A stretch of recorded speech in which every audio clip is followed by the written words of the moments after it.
Bienvenue, I'm the theoliverpickard, and welcome to my little hovel home. My little hobbit hole, my temporary little home next to my barn, which I'm renovating. The reason why I'm in here today and not in the car or in the garden is because I'm waiting for a delivery of car-related stuff, and it's awful out there. It's a gale force wind and it's raining, and there's a lot of ice and snow and frost everywhere, and it's pretty grim. So I'm in here where it's warm and there's coffee and a stove. There's nothing wrong with Jolene. In fact, I've been tinkering with her over the last week, and she's running fantastically, the best she's ever run. What I want to talk about today is upgrades for classic cars, and the reason is there's been some talk over my last few videos. I say talk, people disapproving of me wanting to upgrade Jolene in any way, shape or form. And by what I mean by upgrades and modifications to me are completely different things. An upgrade is something that fits the ethos of your car, it's something that fits the character of your car, and it makes your car a nicer thing to live with. It makes the character of your car more pleasurable and kind of decreases the things about your car that aren't so perfect. Be it a safety aspect or a quality of a certain component or components, or something that you do while you're in there doing something else that just happens to make your car better. Whereas a modification is where you take a car and you make it something it's not. You give a car a character, such as an engine swap, such as like coilover suspension, and it takes a car. Not that there's anything massively wrong with that in my opinion, but it turns it into something very different. It's no longer a classic car. I'm a big fan of Icon 4x4's cars. John Wood, hi John, makes absolutely awesome cars called Derelicts and Icons and Reformers, and they're these beautiful classic cars, or beautiful classic Toyota 4-drives with brand new chassis and engines and all that gubbins in them. The idea being that they look old and they look cool, but they're not vintage. But he usually takes things that were rubbish to begin with. They look really cool, but nobody wants them because they don't work very well, and he makes them work very well. So I approve of 100%. And he's not going to turn all the Chrysler Town and Countries or all the DeSotos in the world into derelicts. He's just taking cars that nobody wants, which, awesome. But that's not what I'm talking about. I'm talking about upgrades. Upgrades are little things that you can do to your classic car to make your classic car better in some way. And I would advise anybody who does upgrade their car in any way to keep the bits that they take off, because the great thing about nuts and bolts is that you can take the original component off, like I've been talking about maybe changing my steering wheel. And the great thing about that is that I can take my steering wheel off and I can take my my steering shaft out, and I can put it wrapped in brown paper on a shelf in my storeroom, and if I ever decide to go back to the original, I can do. And the same thing for you. You can, if you ever decide to sell your car, I'm never selling Jolene. I love it to bits. But if you ever do sell your car, you can revert your car back to the stock parts that it came from the factory, and the new owner will be very happy. You can offer it with the upgrades or not with the upgrades. It's always important to remember that before you start looking at upgrades, it's better to have a correctly adjusted and correctly functioning car. Many components don't need replacing, just adjusting or maybe just rebuilding. After years of use, some stuff just needs a bit of love. Simple as that. Some steering racks and stuff like that can be adjusted and don't need a complete replacement. Most modern cars, when you take them in to do absolutely anything, the component needs to be thrown in the bin and replaced. Classic cars are much more ecological in this manner because often, like more often than not, the car just needs to be set up properly. And a properly set up classic car is a wonderful thing. And some upgrades, if things are worn out, can be a godsend and can be absolutely superb. And if you have a really good mechanic, and it is worth the money to find a really good mechanic, if you can't do the jobs yourself, find someone really trustworthy who's a proper classic car mechanic, not a modern car mechanic, and who really knows the type of car that you have and knows the weaknesses that are inherent in your car, because every car has them. One thing to remember before upgrading any sort of vehicle is to check whether or not it is legal to do the upgrades that you want to do in your country. Many countries and many states in America have their own individual and sometimes bizarre laws when it comes to upgrades. One of the reasons for this is, and this is a bit of a tinfoil hat conspiracy theory type of a thing, but it's very true, new cars are better for the economy and make more money for the government than classic cars. Classic cars already exist and don't need building. And if you are happy with your classic car and you upgrade your classic car to make it better to live with, then you're not spending money on a new car every 5 years or so. This is something that the French government got extremely stressed about with the 2CV, and at one point they were offering more than a 2CV was worth in order to crush it and remove it from this earth forever, just so people would go out and buy new cars. Because when you have a car that works perfectly, is massively reliable, fuel efficient, and can constantly be rebuilt with minimal tools and is just brilliant, why would you go out and buy a new car? There are 3 types of upgrades, really. There are kind of period correct upgrades. These are upgrades that were available when the vehicle was new. There are modified original components. And a modified original component is something like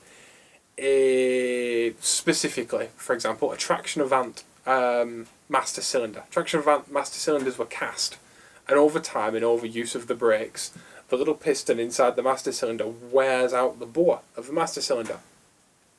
And rather than replace the master cylinder, it's better to take the original one, to drill it out, and to fit a stainless steel bore inside it. And then your original master cylinder that's modified will last forever, and it gives you better brakes. Brilliant. But that's an example of an original component that's adjusted or altered to make it work better or properly. And then there are modern upgrades, which use modern technology and modern materials to upgrade your vehicle into something that's still your vehicle, but is slightly better to live with every day. One of the best examples I've seen of this is the company that we now know as Bugatti, the company that makes the Chiron and the Veyron, or made the Veyron, has a Type 35 Bugatti, which is a Grand Prix type Bugatti from the 20s. And their car is a bitzer. It's made from bits. I don't know how many of those bits are original Bugatti bits and how many are, say, from a small company in Argentina. I don't know. I can't speak from that. What I do know is it does have a Ford Delco distributor sticking through the dashboard from a V8 whatever American thing, and it has a plastic distributor cap sticking through the dashboard, which means it also has an alternator running off the prop shaft of the car, which is a really common upgrade that a lot of Bugatti people do. And the reason is, magnetos are a pain in the arse. It's a fact. And that car gets driven by all kinds of journalists and stuff, and it needs to be reliable. And there's no point like having a press launch and wheeling out your very expensively built Bugatti Grand Prix car if it doesn't work. But there are people out there who believe that all cars should be original concourse as they left the factories, asbestos brake pads and all. That's all very well and good, but our world has changed since our cars were built. The fuel has changed, like the traffic's changed. Well, most of your traffic has changed. I still have no traffic because I live in the middle of nowhere in France. But most people have to deal with traffic, and that for a lot of people means overheating. which sucks. Does that mean that we should cut holes in our cars and turn them into something they're not? No, it doesn't. We can still have cars that can be reverted to stock if we want, but we can thoughtfully upgrade our cars in a manner of which makes them better without destroying what they were or what they are. Speaking of fuel, one of the main upgrades that we talk about these days is unleaded conversions, which is where you put hardened valve seats in the head of the engine, the top of the engine. And if you use an old car, if you drive an old car, you'll know that you have to add, if you don't have hardened valve seats, you have to add additive to your petrol.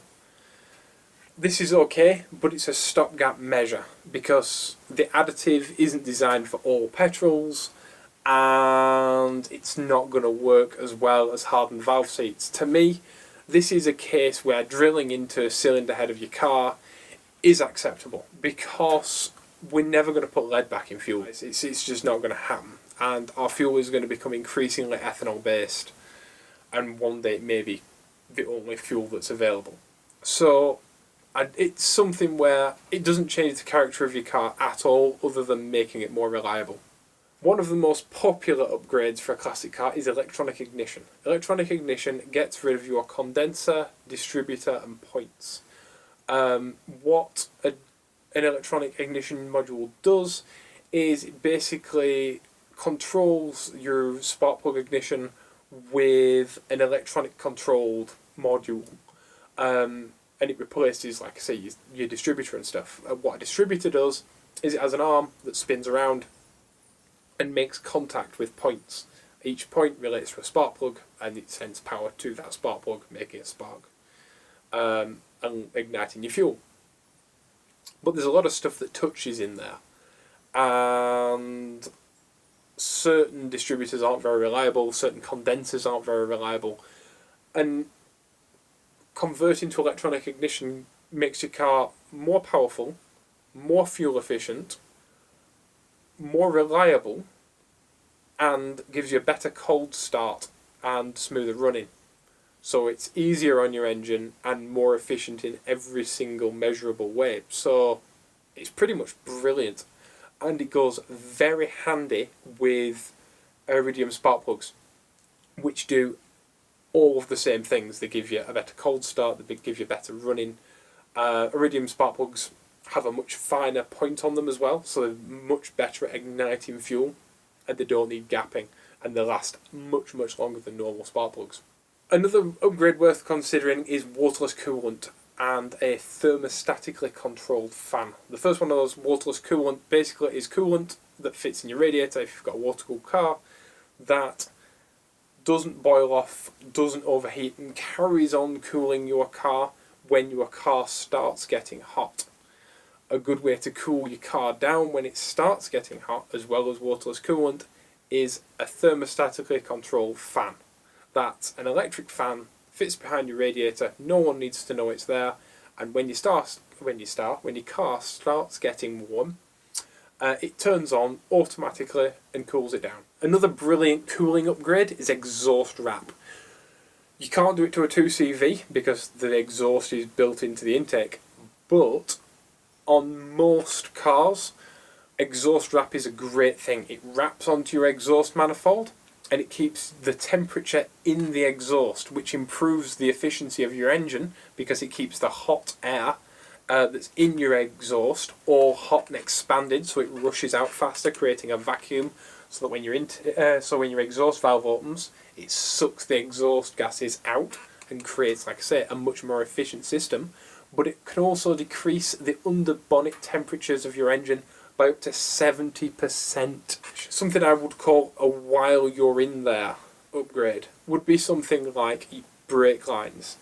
Hard brake lines in a car, they're little tiny metal tubes, and they're often made of stuff that rots away, be that steel or copper or whatever. If you've got rotten brake lines, you can replace them with stainless steel. It does exactly the same thing as the original, only it will never ever ever rot away and it will never need replacing ever again. Equally, replacing a rotten exhaust with a stainless steel exhaust. It's It's the exact same exhaust. It will sound a little bassier because stainless steel has a deeper resonance frequency, much like the reason brass instruments are made of brass is because they have a specific frequency, and the reason why like a titanium exhaust sounds really high pitched on a modified car, on a racing car, and steel is somewhere in the middle. And stainless steel gives you a deeper burble and a deeper growl and a deeper throatier noise. And while we're talking about replacing stuff, things like replacing tired rubber bushes, like a lot of old-fashioned rubber's not actually very good, and replacing not very good, horrible, damaged rubber bushes with better, modern, soft polyurethane bushes, that's important, is a really good idea, because polyurethane pretty much lasts forever, unless it's in the sun. And it does exactly the same thing, but it can be bent and it can be twisted a lot more without breaking and without breaking down. So it's actually a superior quality than what your car was fitted with in the beginning. The same goes for soft tops on soft top cars. A soft top on a soft top car is basically a service item. Every so many years it's going to need replacing, especially if it's used often or parked in the sun a lot, and especially if it's got plastic windows. But if you're replacing your soft top roof, it's a really good idea to upgrade the fabric. It can be the same colour and the same texture, but to a better fabric than was available possibly at the time when your car was built, or is a better quality than the accountants at, say, British Leyland, if it's an MG, were willing to pay for. That little bit will get you years more service, it'll get you a better fitting roof, and a nicer thing as well. Obviously safety upgrades are a really good idea. Seatbelts are awesome, we know they're awesome. When they were introduced, I think there was a 90% drop in road fatalities, correct me if I'm wrong. My car, 1963, didn't come fitted with seatbelts. The last owner fit lap belts. They're okay, but at some point I'm going to go to 3-point harnesses. If you're going to have kids in your car, guys, you need seatbelts. Another upgrade worth considering is your headlights. My car came with the approximate headlight strength of a birthday candle. However, I've managed to make that all better just by setting my car up properly. There'll be a video on that in a couple of weeks' time. Many cars suffer from bad headlights. I used to have a Daihatsu from the early 90s, and it had the worst headlights of any car I have ever driven. Fortunately, modern, bright, better bulbs are now available, and LED kits are now available as well. If you have a car where you want to conserve power and conserve draw, such as a 6-volt car. Things like LED brake lights are a great idea because they tell the world you're there and stop people running into your beautiful car. Especially seeing as how on classic cars, the brake lights tend to be lower down. A good, really good upgrade is a third brake light. If you can make or buy a third brake light that's in keeping with your car and not super like tacky and plasticky, the life you save may be your own. They're a really good thing. There's a reason why all cars have them now. Another upgrade, which should be a must for many pre-war cars, is safety glass. The glass in a lot of really old stuff, when it breaks in giant pieces, and it's really stabby and really murdery. You can switch to safety glass, which looks identical, but won't murder you if you ever have a bit of a prying or an accident. And the last upgrade I'm going to talk about is an upgrade to get rid of an upgrade. Unfortunately, many cars years ago were fitted with a horrible 80s or 90s plastic cassette player, and somebody cut a hole in the dashboard of your pride and joy. But do not fret, because now you can buy beautiful retro radios that are MP3, Bluetooth and everything compatible, but they look like a Becca Mexico or what have you that may have been available with your car when your car was new, or not necessarily available with your car, but with a better version of your car or a nicer car, and it looks like someone in period upgraded to a nicer radio rather than the hideous, horrible plastic mess that came from name stereo company here that someone whacked in your dashboard in the 90s. And you can cover up your modern speakers with beautiful little stainless steel speaker grills and things like that, or you can have your door cards redone with vintage speaker fabric, which you can buy on eBay and that kind of thing. So we can get rid of upgrades. We can de-upgrade our car. De-upgrade? Upgrade the upgrades. Now then, to the bad of the good, the bad and the ugly. There are some upgrades which are genuinely terrible for your car. They are not good for it at all. I suppose you call them downgrades, but there are things that people nonetheless do, and do far more commonly than I wish they would. One of these things is fully synthetic oil in a classic engine. In the rotating assembly, for example, in the bottom of your engine, between the components there is a thing called an oil gap, and that stops metal on metal. In between this oil gap there is obviously oil, and as the engine circulates its oil, the oil is moved away from the surfaces and fresh oil is brought in to keep these surfaces well lubricated and cool and stop them touching. When you put fully synthetic oil in, the oil is much thinner and the stuff gets far too close, and it creates vibration and wobble and things like that in your engine, and over time it will completely destroy your engine, and it is absolutely terrible and you should never ever do it. There is a recommended oil for your engine no matter what your engine is, and you should use that oil and nothing else. And use good quality stuff because you might as well. Good quality oil is better than poor quality oil. It sounds obvious, but it's not worth. It's a thing that's not worth being cheap over. Another thing that's not worth being cheap over is tyres. Modern tyres look naff on classic cars, but not only do they look naff, classic cars have quite soft suspension because classic car designers didn't have to hunt down every single mile per gallon. And so they gave cars lovely soft rides and lovely suspension. And because of this, when a car goes around a corner, it needs to roll on its tyre. This gives a beautiful ride. But if you then come along and you put a square profile tyre on your car, when you go around a corner, the tyre is going to want to tip onto that square, which will ruin your handling. And because modern tyres are very stiff, it's not going to have any give in it. So it will ruin your ride, it will ruin your handling, and it will make your car look rubbish. The other thing is cheap tyres. Super cheap knockoff tyres. I know I spoke in defence of temporarily using a Chinese knockoff wheel the other day in a video. I'm well aware of that. Your car is connected to the ground by the tyres. It is the thing that affects ride, handling, like stopping, acceleration, everything.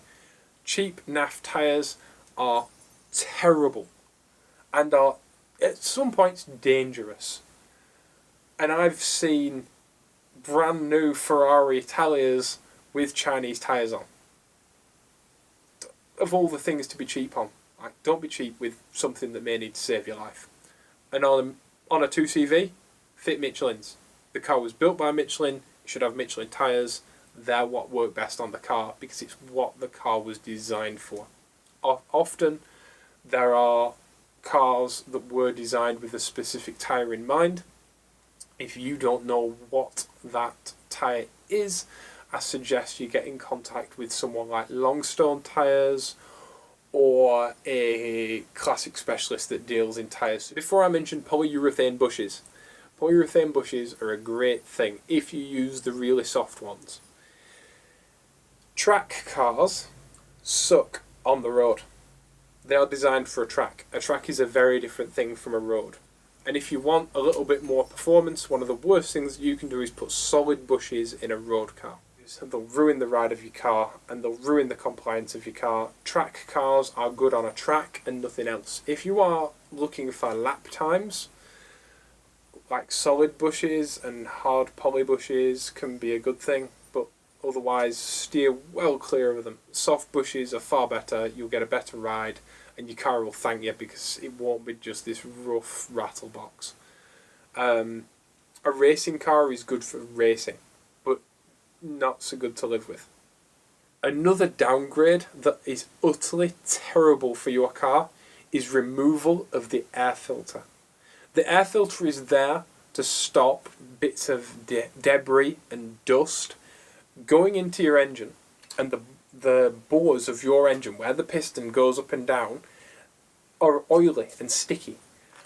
And in the nice intake air of your engine, you'll get dust and debris, and it comes in and it lies against the cylinder wall of your engine. And as your piston goes up and down, that piston ring will then pick up, and the oil will pick up the dust and debris that you've let into your engine and grind away the cylinder wall of your engine, which will not only damage your engine, but you'll lose power, you'll lose efficiency, and you'll end up rebuilding it much sooner than you otherwise would have. A lot of modern electronically controlled cars can't use the old-fashioned style KN air filters that use oil. They have to use a paper filter. Even in pre-war cars, it's worth fitting an air filter inside a breather, because you'll make your car last like loads longer, and it's a much better thing, and it's not worth not doing. Now then, to the ugly of the good, the bad, and the ugly. One man's steaming heap of larder is another man's pride and joy, and our world is better for it. We are massively diverse people, and we have massively diverse tastes. That can be a good thing and a bad thing, but I'm not going to judge anybody for it. What I'm going to say is, if you're going to stick stickers on your car, that's okay. They can be removed. Stickers can be removed in time, it doesn't matter. And cool vintage stickers are cool and vintage. But they weren't vintage in 1950 when the guy stuck them on originally. They were a new sticker and someone went, hey, sticking stickers on your car. 50 years later, it's a cool vintage sticker. So, like I say, I'm not going to judge. Like, you do with your car what you want to do with your car. Why? Because it's your car. And if you want to stick Webers on your car and take the SUs off or whatever, you do that. Just keep the SUs and the manifold and stuff wrapped in brown paper on a shelf, and in future, if the next owner or whatever, or if you change your mind, you can put them back up. You can put the old carbs back on, you know?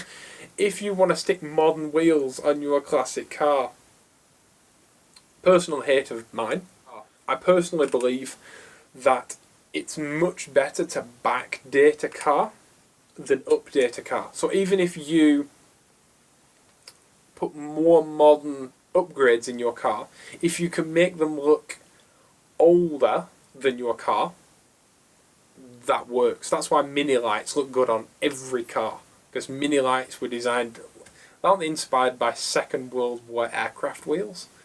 Like, that's how far back the mini light style wheel goes, and it looks good even on cars today. You put an MX-5 on mini lights, looks good. You know, the RS Watabis in Japan, they put them on everything, and they look awesome on everything because they're an old, super old school wheel. Modern wheels, not necessarily looking awesome on a Daimler P250. You know, don't do it. Keep it old school, keep it cool. But if you do want to put modern wheels on your car, it doesn't matter, because luckily wheels attach to a car with bolts. They're not welded on forever. And so in future, those bolts can be undone and different wheels can be put on that are stock or similar to stock or more retro or whatever. It doesn't matter. It's just bolts, people. And these are just cars, and it's just metal. And it's what we do with our cars that really matters. It's the places we go, it's the memories we make, and it's the adventures that we take that really define our cars. And if we make some upgrades to our car to make sure that they don't overheat, or that they handle a little better, or they're a little bit quieter and less fatiguing, all the better.